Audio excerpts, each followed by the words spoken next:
Bueno, retomamos hoy nuestra serie de las cartas de Juan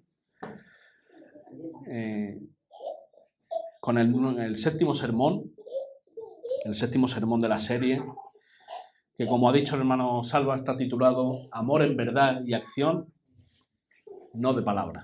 Amor en verdad y acción, no de palabra.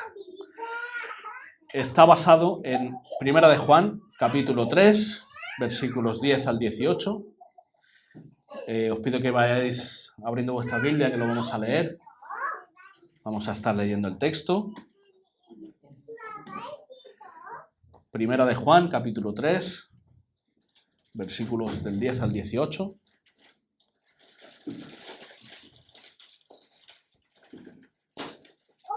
Y dice así la palabra del Señor. En esto se manifiestan los hijos de Dios y los hijos del diablo. Todo aquel que no hace justicia y que no ama a su hermano no es de Dios. Porque este es el mensaje que habéis oído desde el principio, que nos amemos unos a otros. No como Caín, que era del maligno y mató a su hermano. ¿Por qué causa le mató? Porque sus obras eran malas y las de su hermano justas. Hermanos míos, no os extrañéis si el mundo os aborrece. Nosotros sabemos que hemos pasado de muerte a vida en que amamos a los hermanos. El que no ama a su hermano permanece en muerte. Todo aquel que aborrece a su hermano es homicida, y sabéis que ningún homicida tiene vida eterna permanente en él. En esto hemos conocido el amor, en que Él puso su vida por nosotros. También nosotros debemos poner nuestras vidas por los hermanos. Pero el que tiene bienes de este mundo y ve a su hermano tener necesidad y cierra contra él su corazón, ¿cómo mora el amor de Dios en él? Hijitos míos, no amemos de palabra ni de lengua, sino de hecho y en verdad. Amén. Amén. Bueno, Juan continúa con el hilo de la carta, donde venían los versículos anteriores, como ya estuvimos viendo semanas atrás, explicándonos que ahora somos hijos de Dios. Y que como hijos de Dios hemos cambiado de padre por adopción. Nos decía que si somos hijos de Dios no practicaremos el pecado, si recordáis en los versículos anteriores, sino que practicaremos la justicia. En el versículo 9 nos decía, todo aquel que es nacido de Dios no practica el pecado porque la simiente de Dios permanece en él. Y no puede pecar porque es nacido de Dios. Al ser adoptados como hijos de Dios, Él nos ha cambiado el corazón, la voluntad, las metas en la vida, nos ha cambiado todo. Por tanto, ya nuestro estilo de vida no se caracteriza por el pecado. Recordamos que no quiere decir que no pequemos, el cristiano peca, cae, peca, pero no nos caracterizamos ya por el pecado, sino por la justicia, por agradar a Dios. Nuestra vida la ha cambiado el Señor. Es decir, el Hijo de Dios se caracteriza por una parte pasiva, porque deja de practicar el pecado, y produce una parte activa, porque comienza a practicar las obras de justicia que a Dios le agradan. Deja de hacer y hace otras cosas, ¿verdad? Como a lo largo de toda la carta, Juan continúa con los contrastes entre el cristiano y el no cristiano, entre el verdadero cristiano y el falso cristiano, en el contexto de la iglesia local, dentro de la iglesia, aunque sabemos que estas verdades son para todos los ámbitos, no solamente para dentro de la iglesia. Nosotros somos cristianos en la iglesia, en el trabajo, en la familia y en todas partes. Nuestra vida ha cambiado, no somos religiosos. Recordemos que esta epístola es de las llamadas universales, es decir, que no estaba dirigida a una iglesia local en especial, como por ejemplo las de Pablo a Efesios, a Gálatas, a Romanos. Esas cartas eran para las iglesias locales de esos sitios. Esta carta de Juan era dirigida para las iglesias de Asia Menor, ¿vale? Para todas las iglesias locales de Asia Menor. Se iban pasando la carta de una iglesia a otra. Algunas cartas también que iban dirigidas a una iglesia de Pablo, pero también decía Pablo, pasaos esta carta a las demás iglesias, ¿vale? Pero eran en principio dirigidas para esa iglesia. En todos los ámbitos de la vida, y no solo en la iglesia, debe haber una diferencia entre el cristiano y el no cristiano. No estamos en una simple manera de vestir o una simple apariencia, una manera de vivir. El cristiano vive de una manera diferente. Pero los hijos de Dios no fuimos siempre hijos de Dios, sino que éramos hijos de ira como los demás, hasta que Él nos adoptó por medio de la bendita obra de nuestro Señor Jesucristo. Nosotros estábamos muertos espiritualmente, hasta que Cristo nos dio vida con su muerte. Lo que da título al primer encabezado, de muerte a vida. Primer encabezado de nuestro sermón, de nuestro texto de hoy, lo hemos llamado de muerte a vida.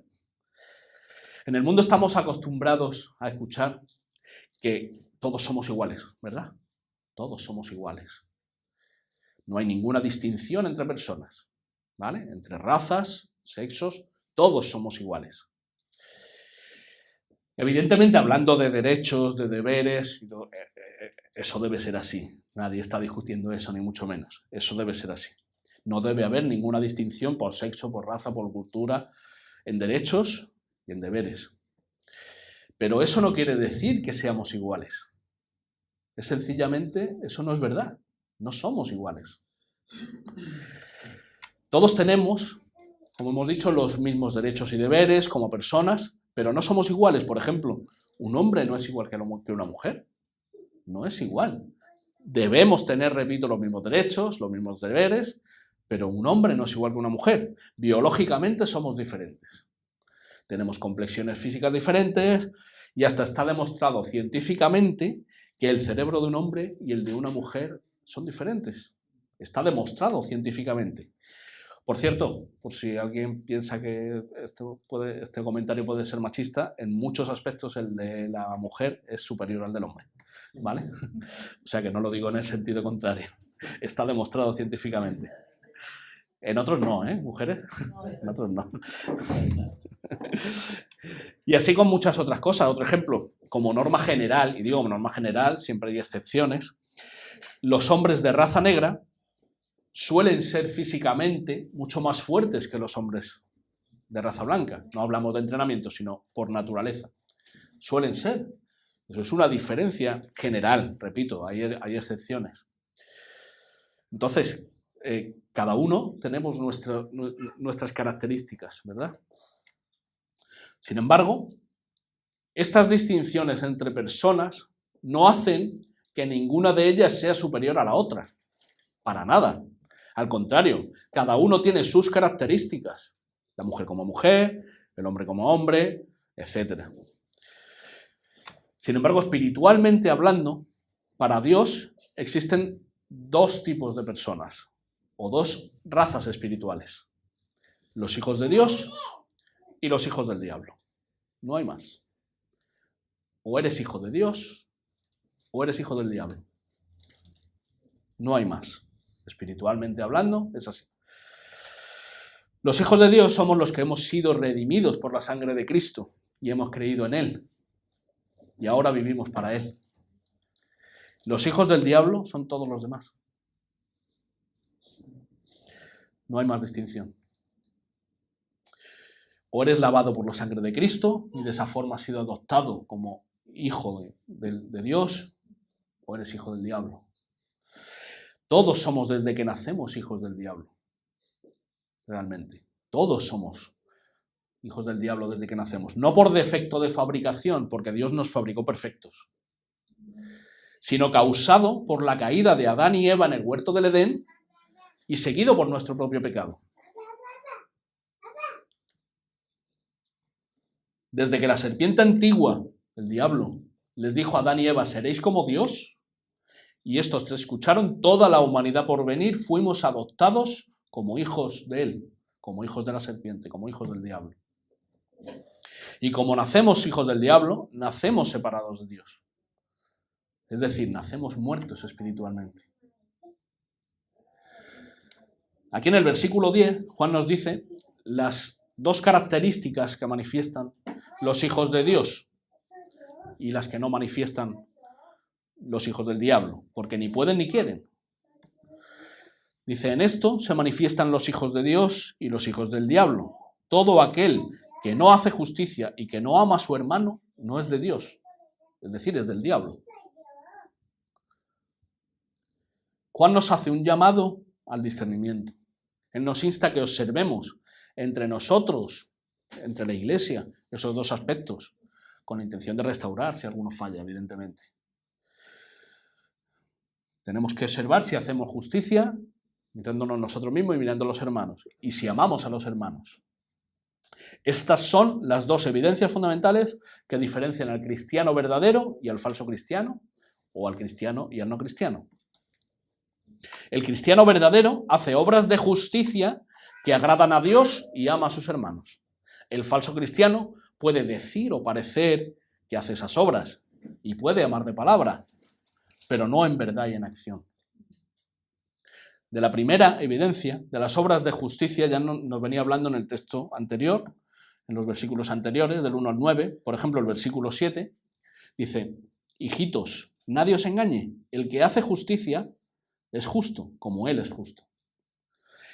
Y ahora en el versículo 10 nos da paso a hablarnos de la segunda gran evidencia. El cristiano ama a su hermano. Los cristianos nos amamos, nos caracterizamos porque nos amamos. Y nos dice Juan, este es el mensaje que hemos oído desde el principio, en el versículo 11, que no es nuevo. Si recordamos esto, ya nos dijo Juan en el capítulo 2, versículo 7, nos dijo: hermanos, no os escribo mandamiento nuevo, sino el mandamiento antiguo que habéis tenido desde el principio. Este mandamiento antiguo es la palabra que habéis oído desde el principio. ¿Y cuál es este mandamiento? Este mandamiento es el que nos dio nuestro Señor Jesús, sintetizando los 6 últimos mandamientos del Decálogo, de los 10 mandamientos de la ley de Moisés. Recordamos que lo sintetizó en 2. Amarás a Dios con todas tus fuerzas, con toda tu mente, con todo tu corazón, con todo tu ser. Y el segundo, los 6 últimos mandamientos del Decálogo, que es: amarás a tu prójimo como a ti mismo. Amarás a tu prójimo como a ti mismo. En esos 2 se sintetiza toda la ley, en esos 2 mandamientos. Y como lo dice en Mateo 22:39, y el segundo mandamiento de los 2 que hemos dicho es semejante: amarás a tu prójimo como a ti mismo. Aquí ya se ve claramente la estructura de la carta de Juan. Como dice el doctor John MacArthur, es en forma de espiral. ¿Por qué? Porque Juan da una idea, luego da otra idea, y luego da otra idea. Y luego vuelve a la primera, pero profundiza más. Luego vuelve a la segunda, profundiza más. No quiero tampoco volveros locos con esas cosas, pero esa es más o menos la estructura de la carta. Una idea, luego vuelve a esa idea después de dar otras 2 y profundiza más. Y aquí ya, en el capítulo 3, ya se ve claramente esa estructura. Después de hablarnos del amor fraternal en el capítulo 2, como estuvimos viendo, del 7 al 11, nos profundiza más en el capítulo 3, como decimos. Y aquí nos pone como ejemplo la historia de Caín y Abel,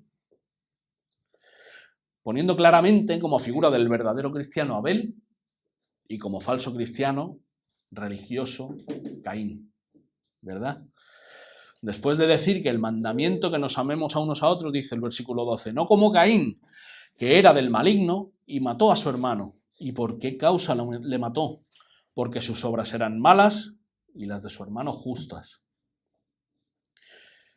¿Pero qué fue lo que pasó con Caín y Abel? Puede haber alguien aquí que no sepa bien la historia o muchos detalles que se pueden pasar. A veces creemos que tenemos claras las cosas y no se nos pierden detalles. ¿Qué fue lo que pasó? Lo voy a leer yo, ¿vale? Y lo escucháis porque es una lectura un poquito larga, pero merece la pena. Génesis capítulo 4 se encuentra la historia. Dice: conoció a Adán a su mujer Eva, la cual concibió y dio a luz a Caín. El primogénito fue Caín. Y dijo: por voluntad de Jehová he adquirido varón. Después dio a luz a su hermano Abel. Y Abel fue pastor de ovejas, y Caín fue labrador de la tierra.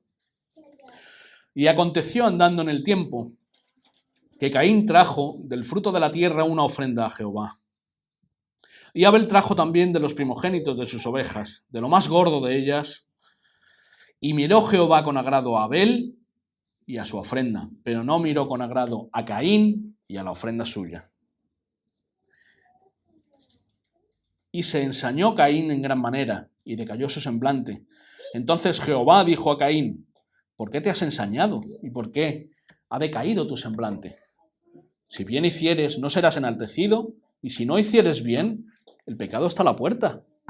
Con todo esto, a ti será su deseo, y tú te enseñorearás de él. Y dijo Caín a su hermano Abel, salgamos al campo. Y aconteció que estando ellos en el campo, Caín se levantó contra su hermano Abel y lo mató. Y Jehová dijo a Caín, ¿dónde está Abel tu hermano? Y él respondió, no sé, ¿soy yo acaso guarda de mi hermano? Ahí Dios podía haberle dicho directamente, sí, eres guarda de tu hermano. Todos los hermanos sois guardas de vuestros hermanos. Pero bueno, eso lo dice en el contexto de la Biblia, estamos en Génesis nada más. Y él le dijo, ¿qué has hecho? La voz de la sangre de tu hermano clama a mí desde la tierra.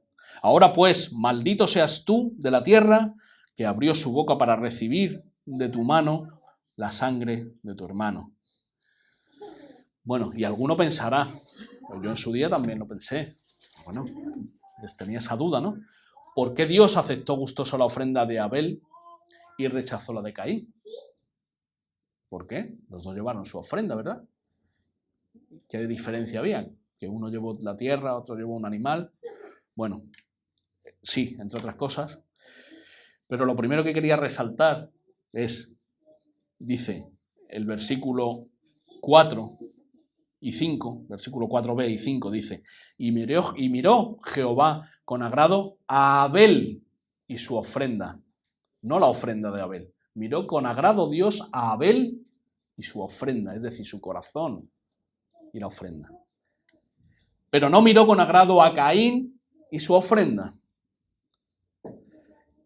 Entonces, puesto esa puntualización, el comentarista Matthew Henry dice sobre esto, en todas las épocas ha habido dos clases de adoradores, a la manera de Caín y Abel, a saber, los orgullosos y endurecidos que desprecian el método de salvación del Evangelio, que intentan agradar a Dios con métodos diseñados por ellos mismos, y los creyentes humildes que se acercan a Él por el camino que Él ha revelado. Esa es la diferencia. Dios conoce el corazón de todos nosotros y sabe las motivaciones que tenemos cuando hacemos algo. Caín le ofreció a Dios con un corazón orgulloso la obra de su trabajo, como si dijera, mira Señor, qué bueno y qué sacrificado soy. Hago mis obras y te doy su fruto. Me merezco tu perdón porque me lo he ganado. Ese era más o menos el corazón de Caín. Y evidentemente Dios no lo aceptó, a Dios no le gustó esa ofrenda. Porque Dios no puede ser burlado por ningún corazón orgulloso, disfrazado de humildad. Dios rechazó la ofrenda hipócrita de Caín. Sin embargo, Dios miró con agrado la ofrenda de Abel, que fue con corazón humilde, sabiendo que ninguna obra de sus manos podía redimirle de su pecado. Siendo él consciente de su propio pecado y sabiendo que el precio es la muerte.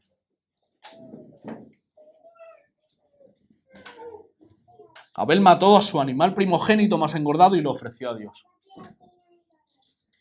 Sin ninguna obra de sus manos, solo la vida inocente que murió en su lugar. Tuvo que entregar una vida de un animal inocente en su lugar. Entonces, ¿cuál fue la diferencia? Caín fue con un corazón orgulloso, creyéndose santificado por sus obras, mientras que Abel fue con corazón humilde, siendo consciente de sus pecados y sabiendo que nada de lo que él hiciera podía ganarse el perdón de Dios. Sí, hermanos, desde el principio, desde la caída, desde Génesis, la salvación es por gracia y solo por medio de Cristo. Amén. Nuestro sustituto que murió en nuestro lugar por el perdón de nuestros pecados. Desde el principio. Ninguna obra que podamos hacer puede agradar a Dios. Solo la obra de su Hijo Jesucristo puede agradar a Dios. Y por esto nacemos en muerte espiritual, hermanos. Hasta que Cristo nos salva. Somos como Caín, muertos espiritualmente, creyéndonos nosotros mismos en nuestro propio Dios. Nacemos ya creyéndonos nuestro Dios. Pero cuando Cristo nos salva, cuando creemos en Él como nuestro único Señor y Salvador, cuando somos conscientes de nuestros pecados y que solo la muerte de Jesús nos puede lavar con su preciosa sangre, entonces hemos pasado de muerte a vida. Entonces hemos pasado de muerte a vida. Entonces hemos pasado de recibir el aborrecimiento de Dios a recibir el aborrecimiento del mundo. Porque, sí, hermanos, Dios aborrece el pecado y aborrece al pecador. No como la frase humanista que se dice tanto, desgraciadamente, en muchas iglesias evangélicas.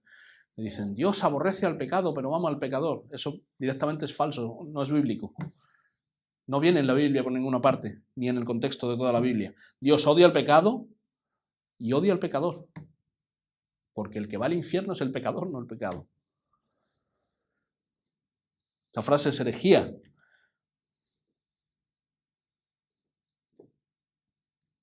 Es más, esa frase la hizo famosa Mahatma Gandhi, no ningún cristiano, por si alguien no lo sabe.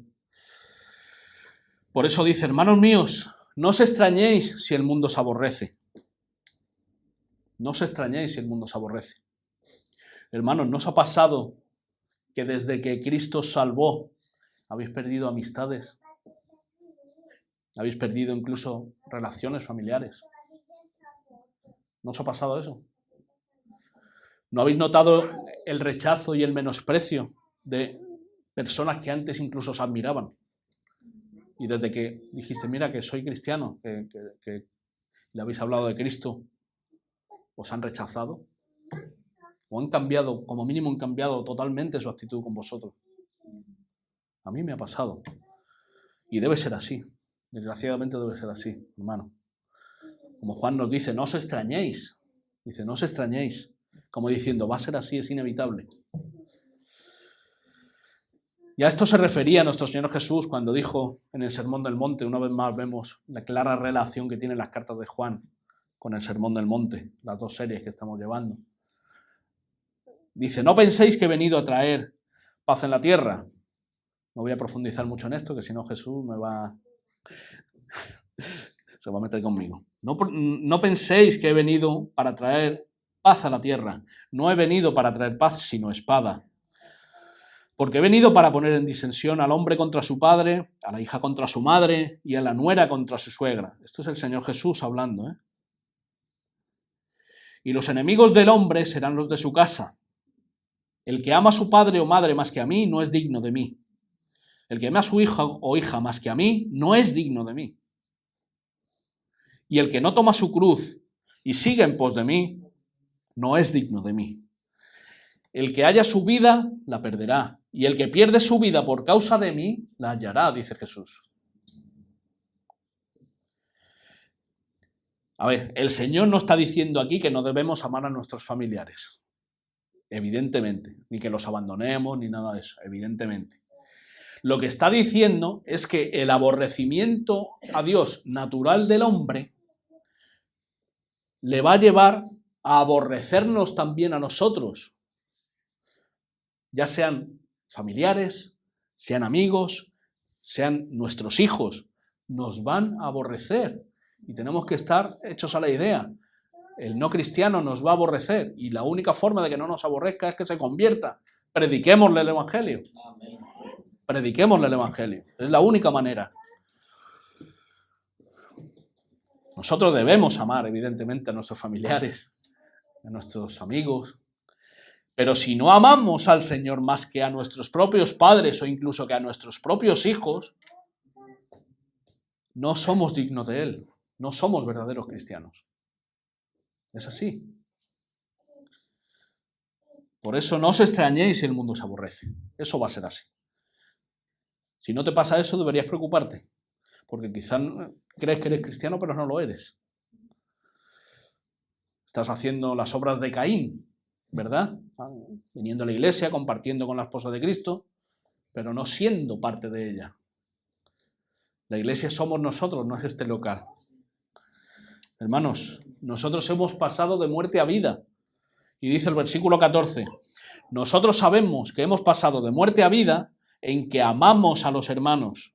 El que no ama a su hermano permanece en muerte. El que no ama a su hermano permanece en muerte. La mayor evidencia de que un cristiano es el amor. El cristiano ama. El no cristiano no ama. Con el verdadero amor no ama. Ama con el amor humanista, falso, hipócrita, interesado. El verdadero amor no es interesado. El verdadero amor mira lo del otro. El cristiano ama a sus hermanos con un amor incondicional, no buscando lo suyo propio, sino el bien del hermano. El cristiano ama a sus hermanos con un amor humilde, no buscando el ser reconocido, ni que el hermano le dé las gracias, sino con un amor puro, buscando exclusivamente el bien del otro. El cristiano ama a sus hermanos de forma activa, no con un emocionalismo ni sentimentalismo. El amor es acción, es hacer, es dar, es entregarse sin esperar nada a cambio. Eso es el amor verdadero. El cristiano que ama a sus hermanos procura el bien del hermano, obrar para su beneficio, incluso aunque el hermano ni siquiera se entere. Aunque el hermano no se entere de que tú le has hecho un bien, eso es amar, porque no espera ni ser reconocido, ni que el hermano siquiera se entere. Tú sabes que le has hecho el bien y Dios también. Ya está. No se lo tiene ni que decir. Ya cuando se lo decimos es esperando un agradecimiento, es esperando... Eso es orgullo. Eso se llama orgullo, hermanos. El cristiano ama a sus hermanos de forma sacrificial. El amor cristiano es como un ejemplo muy sencillo que pone el pastor David Barceló. Me gustó mucho, se lo voy a coger como ejemplo. Le voy a coger dos ejemplos hoy el pastor David, este y otro.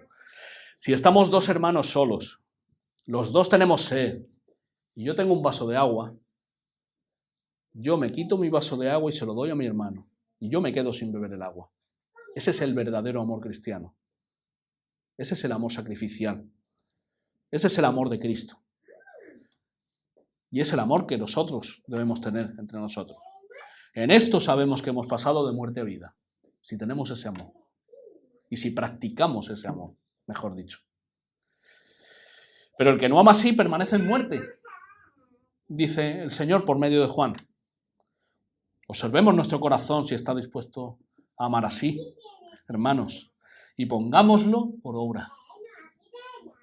Repito, no es un emocionalismo, no es un sentir. Pongámoslo por obra, ya que eso es lo que evidencia un cristiano que ha pasado de muerte a vida. Quien no practica este amor permanece en muerte. Quien no practica este amor permanece en muerte. Y no solo permanece en muerte, sino que el que no ama a su hermano, aborrece a su hermano. O amas o aborreces. Y por eso es homicida. El que no ama a su hermano es homicida. Es asesino como Caín. Como dice el versículo 15, todo aquel que aborrece a su hermano es homicida. Y sabéis que ningún homicida tiene vida eterna permanente en él. Recordamos con este versículo de nuevo las palabras del Señor en el Sermón del Monte, en Mateo 5, 21 y 22, que ya estuvimos viendo con el hermano Jesús. Cuando dice, oísteis que fue dicho a los antiguos, no matarás, y cualquiera que matare será culpable de juicio. Pero dice el Señor Jesús, pero yo os digo que cualquiera que se enoje contra su hermano será culpable de juicio. Y cualquiera que diga necio a su hermano será culpable ante el concilio. Y cualquiera que le diga fatuo, o tonto, cabeza hueca, quedará expuesto al infierno de fuego. Todo aquel que aborrece a su hermano es homicida. Y sabéis que ningún homicida tiene vida eterna permanente en él. Amando a los hermanos es como expresamos nuestro amor por Dios. Es imposible amar a Dios y no amar a los hermanos. Es imposible. Como dice Juan en esta misma carta, un poco más adelante, en el capítulo 4, dice, si alguno dice, yo amo a Dios y aborrece a su hermano, es mentiroso. Pues el que no ama a su hermano, a quien ha visto, ¿cómo puede amar a Dios a quien no ha visto? Y nosotros tenemos este mandamiento de Él. Este mandamiento de Él. El que ama a Dios, ame también a su hermano. Es un mandamiento, es decir, no es un sentimiento, es un mandamiento. Dios no nos va a mandar que tengamos un sentimiento, ni que tengamos una emoción. Dios nos manda que pongamos por obra. Nos manda que pongamos por obra el amor. Hermanos, tenemos que ser imitadores de Cristo. Tenemos que ser. El cristiano es imitador de Cristo, nos llamamos cristianos. Somos imitadores de Cristo. Por tanto, debemos amarnos como Él nos ha amado. Ese es el mandamiento nuevo. Ese es el mandamiento nuevo. Basado en el antiguo, amar a nuestro prójimo como nosotros mismos. Pero después Jesús va más allá de amar a nuestro prójimo como nosotros mismos. Jesús dice, no basta con eso. No basta con eso. Dice, este es mi mandamiento, que os améis los unos a los otros como yo os he amado. Cuidado, ¿eh? ¿Cómo nos ha amado Cristo? Entregándose en la cruz, entregando su vida. Y así nos dice que nosotros nos tenemos que amar. Así nos tenemos que amar. Amaos como yo os he amado, dice Jesús. Esta demanda del Señor es imposible de cumplir para cualquier ser humano. Solamente corazones regenerados por Él pueden amar así. Porque Cristo nos capacita para amar así. Ahora podemos amar así. Y esa es la manifestación fundamental de los hijos de Dios. Esa es la manifestación, el amor, ese amor de Dios. Lo que nos lleva al segundo encabezado. Nuestro amor al hermano expresa nuestro amor por Dios. Nuestro amor al hermano expresa nuestro amor por Dios. Dice el versículo 16, en esto hemos conocido el amor, en que Él puso su vida por nosotros, también nosotros debemos poner nuestras vidas por los hermanos. ¡Wow! ¡Wow! Hermanos, como hemos leído al principio, ha leído el hermano Jesús, Cristo, siendo Dios, se despojó a sí mismo, tomando forma de siervo. Siendo Dios, se hizo siervo, hecho semejante a los hombres. Y estando en la condición de hombre, se humilló a sí mismo, haciéndose obediente hasta la muerte, y muerte de cruz. Y se entregó a la muerte por nosotros, hermanos. Él murió en nuestro lugar para que nosotros tengamos vida eterna. Y si Él se entregó a sí mismo, siendo inocente, en lugar de nosotros los culpables, nosotros debemos hacer lo mismo entre nosotros. Entregarnos por nuestros hermanos. Nosotros debemos poner nuestras vidas por nuestros hermanos, dice Juan. Wow, muy fuerte, ¿eh? Si el amor de Cristo se ha derramado en tu vida, en mi corazón, en tu corazón, debemos ser capaces de entregar nuestra vida por el hermano. Debemos ser capaces de negarnos a nosotros mismos, nuestros egos, nuestro bienestar, nuestra comodidad, incluso nuestras necesidades por hacer el bien a tu hermano. Repito, sin esperar nada a cambio. Sin ni siquiera que él se entere de que les he hecho ese bien. Ese es el amor del cristiano, el amor de Cristo. Como dice el versículo 17, pero el que tiene bienes de este mundo y ve a su hermano tener necesidad y cierra contra él su corazón, ¿cómo mora el amor de Dios en él? ¿Cómo mora el amor de Dios en él? Cuando un hermano pasa por necesidad, debemos ayudarle. No solo en cuestión económica, que también. Parece que hablar de dinero es... Cuidado, tócale al hermano todo, menos el bolsillo, ¿no? No, todo. Hay que ayudar como se pueda siempre. Sino, como dice el versículo, fundamentalmente no cerrar contra él nuestro corazón. No cerrar contra él nuestro corazón. Voy al otro ejemplo prestado por el pastor David Barceló. Dice, si tú eres cristiano, tú tienes más en común con un hermano que vive en China y no habla tu idioma, ni le conoces, que con tu vecino, que no es cristiano, pero habla tu mismo idioma, sois seguidores del mismo equipo de fútbol, coméis juntos de vez en cuando, trabajáis juntos, votáis al mismo partido político. Bueno, pues tú tienes más en común con el hermano chino que con ese. Porque el chino y tú sois hijos del mismo padre y compartís la misma patria, la patria celestial. Y sois miembros del mismo cuerpo, el cuerpo de Cristo. Hermanos, todos los cristianos somos miembros del cuerpo de Cristo. Todos los cristianos. Y somos miembros diferentes cada uno entre sí. Hoy que vamos a, Dios mediante, tener una presentación de un nuevo miembro en la membresía de la iglesia, viene muy bien también tocar este tema. En la providencia del Señor, porque vamos siguiendo un orden, la predicación es positiva y justo hoy ha tocado esto. Gloria al Señor. Entonces, todos somos miembros diferentes, cada uno entre sí, pero todos necesarios, cada uno con su función y cada uno sirviendo a los otros. Cada miembro nos servimos uno a los otros dentro de nuestras posibilidades y con nuestros dones y con nuestros talentos. Todos debemos poner al servicio de la iglesia local los dones y los talentos que el Señor nos da, al servicio de los demás hermanos.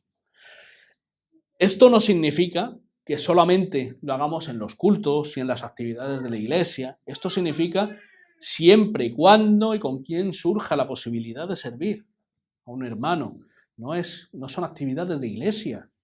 La iglesia somos siempre iglesia. Somos siempre iglesia. Aunque estemos trabajando, somos iglesia también. Si no hacemos esto, estaremos haciendo como el que enterró el talento que le dio el Señor en la parábola y no negoció con él, ¿verdad? ¿Recordáis la parábola de los talentos? No con miedo de perderlo, lo escondió. Y el Señor lo condenó. El Señor lo condenó. Pero hay otra cosa que es igual o peor que esta, que es querer hacer cosas para la iglesia del Señor, para nosotros, para los hermanos, cuando el Señor no te ha dado el don o el talento para ello. Digo que puede ser hasta peor porque eso es, como hemos leído antes, como la ofrenda que le llevó Caín al Señor. Es la obra de sus manos, pensando en su corazón: mira, Señor, me he esforzado para ti y para mis hermanos, gózate de mí. Sí, eso tiene ese fondo en el corazón. Si nosotros queremos hacer cosas para lo que el Señor no nos ha capacitado y nos esforzamos y nos encabezonamos en hacerlo, estamos haciendo las obras de Caín. Cuidémonos de eso, hermanos. Cuidémonos. Examinémonos, pidamos consejo a los hermanos y vayamos a lo que el Señor nos ha dotado de ello. Porque aquí, en la iglesia del Señor, no es más importante el que está aquí predicando que el que limpia los servicios. Es exactamente igual de importante. Exactamente igual. Todos tenemos una función. Todos tenemos una función. Y el Señor lo sabe, y varios hermanos lo saben, que si yo estoy aquí predicando no es porque yo esté encabezonado en estar aquí predicando precisamente. El Señor te pone donde quiere que estés. Voy a leer, para entender esto muy bien, un texto en Romanos 12. Lo voy a leer en una traducción al lenguaje actual. Lo voy a leer yo, por eso no os pido que lo sigáis, porque va a ser en otra traducción. Normalmente usamos la Reina Valera. Es Romanos 12, versículos del 3 al 8. Dice: Dios en su bondad me nombró apóstol, a Pablo, no a mí, es el texto bíblico, y por eso les pido que no se crean mejores de lo que realmente son. Más bien, véanse ustedes mismos según la capacidad que Dios les ha dado como seguidores de Cristo. El cuerpo humano está compuesto de muchas partes, pero no todas ellas tienen la misma función. Algo parecido pasa con nosotros como iglesia, dice Pablo. Aunque nosotros somos muchos, todos juntos formamos el cuerpo de Cristo. Dios nos ha dado a todos diferentes capacidades según lo que Él quiso darle a cada uno. Por eso, si Dios nos autoriza para hablar en su nombre, hagámoslo como corresponde a un seguidor de Cristo. Si nos pone a servir a otros, sirvámosles bien. Si nos da la capacidad de enseñar, dediquémonos a enseñar. Si nos pide animar a los demás, debemos animarlos. Si de compartir nuestros bienes se trata, no seamos tacaños. Si debemos dirigir a los demás, pongamos en ello todo nuestro empeño. Y si nos toca ayudar a los necesitados, hagámoslo con alegría. Así es, hermanos, nuestro amor a Dios se demuestra en nuestro amor a su esposa. a los hermanos. Y este amor se hace efectivo sirviendo a los hermanos con los dones que Dios nos ha dado y no mal sirviendo a los hermanos haciendo cosas para las que Dios no nos ha capacitado. Las obras de Caín. Al hacer esto, hacemos doble mal a la iglesia. Doble mal. Es decir, al Señor. ¿Por qué? Porque hacemos lo que no debemos de hacer y dejamos de hacer lo que sí deberíamos de estar haciendo. Hacemos lo que no debemos de hacer y dejamos de hacer lo que Dios nos ha encomendado hacer, para lo que Dios nos ha dotado. Dios nos ha dado a todos diferentes capacidades, según lo que Él quiso darle a cada uno. Dice el versículo 6 que acabamos de leer. Y esto nos lleva al tercer y último encabezado, donde exponemos el último versículo del texto de hoy. Nada más. Amor en acción y verdad. Amor en acción y verdad. El título del encabezado. Le dice el versículo 18. Hijitos míos, no amemos de palabra ni de lengua, sino de hecho y en verdad. Vuelve aquí el apóstol a tratarnos con ese cariño paternal, ¿verdad? Llamándonos hijitos míos. Lo hace durante toda la carta, ¿verdad? El hijo del trueno se convirtió, o bueno, más bien el Señor le convirtió en el apóstol del amor. De hijo del trueno a apóstol del amor. Vaya cambio, ¿eh? Y así hace el Señor con nosotros, cuando nos pasa de muerte a vida. Nos quita el corazón duro de piedra y nos da uno de carne, capaz de amar, de hecho y en verdad. No de boquilla, como se suele decir aquí. No amemos de boquilla, amemos de verdad. Amemos de verdad. No amemos de palabra ni de lengua, dice Juan. Habría una forma de decirlo también. Hermanos, el movimiento se demuestra andando. Podemos decir así en andaluz, ¿no? El movimiento se demuestra andando. Nuestro amor por Dios es directamente proporcional al amor que demostramos por los hermanos. Voy a repetir eso. Nuestro amor por Dios es directamente proporcional al amor que demostramos por los hermanos, al amor que ejercemos por los hermanos. De palabras se puede amar mucho, pero puede ser falso. Juan dice, amad en hecho y en verdad. Hermanos, dejemos a un lado el emocionalismo, porque el amor cristiano verdadero, bíblico, no es una emoción, es una decisión. El amor cristiano bíblico verdadero es una decisión, no es una emoción. No quiere decir que esa decisión no te puede llevar a emocionarte. No estamos en contra de las emociones, ni mucho menos. Pero no parte de la emoción, parte de la voluntad. El amor bíblico parte de nuestra voluntad. Y luego, evidentemente, sentimos cariño los unos por los otros, eso son emociones que sentimos. Pero no está basado en eso. No está basado en eso. Nuestro corazón es engañoso en gran manera. Cuidémonos. Los cristianos decidimos amarnos entre nosotros. Decidimos amarnos entre nosotros. Y esta decisión conlleva una acción, que es ayudar a nuestros hermanos en todo lo que podamos. Sigue el texto de Romanos 12 que hemos leído antes. Vamos a leer otro trozo. Dice, el amor sea sin fingimiento. Aborreced lo malo, seguid lo bueno. Amaos los unos a los otros con amor fraternal. En cuanto a honra, prefiriéndoos los unos a los otros. Eso quiere decir que le demos más valor al hermano que a nosotros mismos. Que le demos más honra al hermano que a nosotros mismos. Eso es lo que significa prefiriéndonos los unos a los otros. Que tengamos por mayor al hermano que a nosotros. En lo que requiere diligencia, dice, no perezosos, fervientes en espíritu, sirviendo al Señor. Recordemos que servir al Señor es servir a nuestros hermanos. Servir al Señor no es ponerse aquí a picar piedra. Gozosos en la esperanza, sufridos en la tribulación, constantes en la oración, compartiendo para las necesidades de los santos, practicando la hospitalidad. Hermanos, el Señor Jesús salió del trono celestial, salió de su sitio de confort y vino a un mundo caído despojándose de su majestad, siendo Dios. En cuanto a honra, Cristo nos prefirió a nosotros. En cuanto a honra, Cristo, el mismo Dios, nos prefirió a nosotros y se entregó a sí mismo hasta la muerte. Lo mismo debemos hacer nosotros por los hermanos. Despojarnos a nosotros mismos los unos por los otros. Despojémonos por el hermano, prefiriendo el bien del hermano antes que el nuestro. Porque si hacemos todo lo mismo, al final todos vamos a ser beneficiados. Pero la forma de hacerlo no es yo hago el bien para mí, es yo hago el bien para ti y tú haces el bien para mí. Esa es la forma de Dios. Así actúa Dios, así ama Dios. Esto es el amor en acción y en verdad y no de palabra. Eso es el amor en acción. Para terminar, me gusta cómo habla del amor en 1 Corintios 13, ¿verdad? No, ese conocido texto. Pero me gusta en la Nueva Traducción Viviente, como dice estos versículos. Dice, el amor es paciente y bondadoso. El amor no es celoso ni fanfarrón, ni orgulloso, ni ofensivo.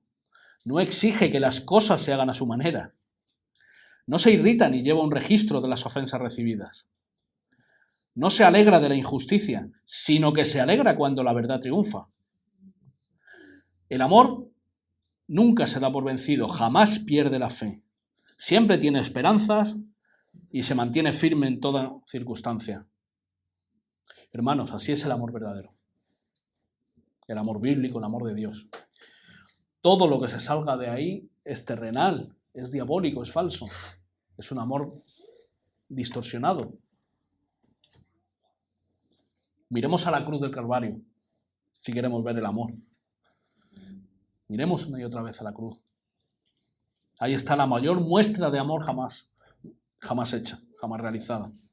Porque de tal manera amó Dios al mundo que ha dado a su Hijo unigénito. De tal manera amó Dios al mundo que ha dado. Esa es la consecuencia del amor, dar. Cuando tenemos amor, damos, no recibimos. No queremos ser completos, queremos dar.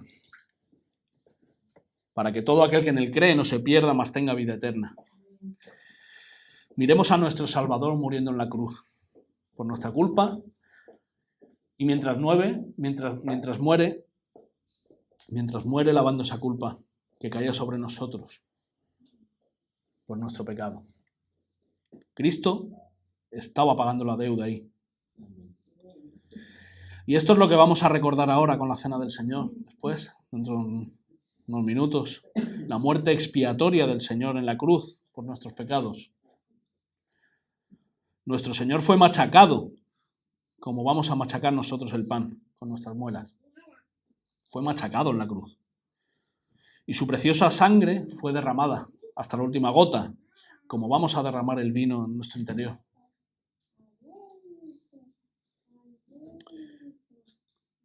El mundo simboliza el amor con forma de corazón. Pero el corazón humano no es precisamente amoroso. El corazón humano no es precisamente amoroso. El verdadero amor no se representa con forma de corazón. Se representa con forma de cruz. Ahí es donde podemos ver el verdadero amor, en la cruz del Calvario. Amén. Vamos a orar.